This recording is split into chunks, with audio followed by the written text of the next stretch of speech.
Speaker तक गल नहीं रहनी, गल बड़ी अगे चली जानी। मुल्क पाकिस्तान में चल क्या रहा है, एक तरफ मस्जिदों को शहीद किया जा रहा है, दूसरी तरफ मस्जिद का तकद्दुस पर माल किया जा रहा है। मस्जिदों के स्पीकरों पर पाबंदी लगाई गई है। आज से कुछ साल पहले हजरत अल्लामा मौलाना खादिम हुसैन रिजवी अलैहि रहमा ने फरमाया था कि स्पीकर तक गल नहीं रहनी, गल बड़ी अगे चली जानी।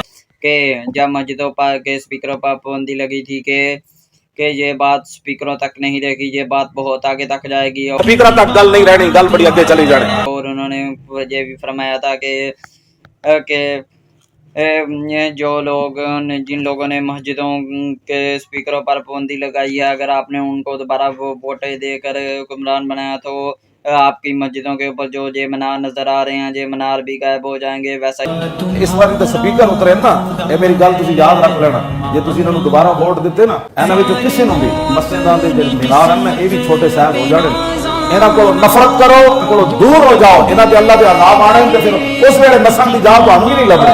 आज जालमां नाल अलहदा हो, या अल्लाह इन्हां जालमां नाल साडा कोई ताल्लुक नहीं। देखने को मिल रहा है कि एक मस्जिद इस्लामाबाद में रातों रात गायब करके वहाँ पर दरख्त लगाए गए हैं, और गुजरावाला में भी एक मस्जिद को गिराने की कोशिश की गई, लेकिन अवाम ने आकर मस्जिद को गिराने से रोक दिया, और बहुत सी मसाजिद को भी गिराने की बात चल रही है। और बहुत से उलमा कराम ने कहा, सख्त रद्द-ए-अमल आया है कि चाहे वो हनफी, शाफी, किसी भी मसलक से तलक रखने वाले तमाम उलमा कराम ने कहा है कि मस्जिद को गिराना एक इंतहाई अफसोसनाक वाक़या है। मस्जिद को गिराना नहीं चाहिए था, और मस्जिद को जिसको भी गिरा दिया गया है उसको दोबारा तमीर किया जाए।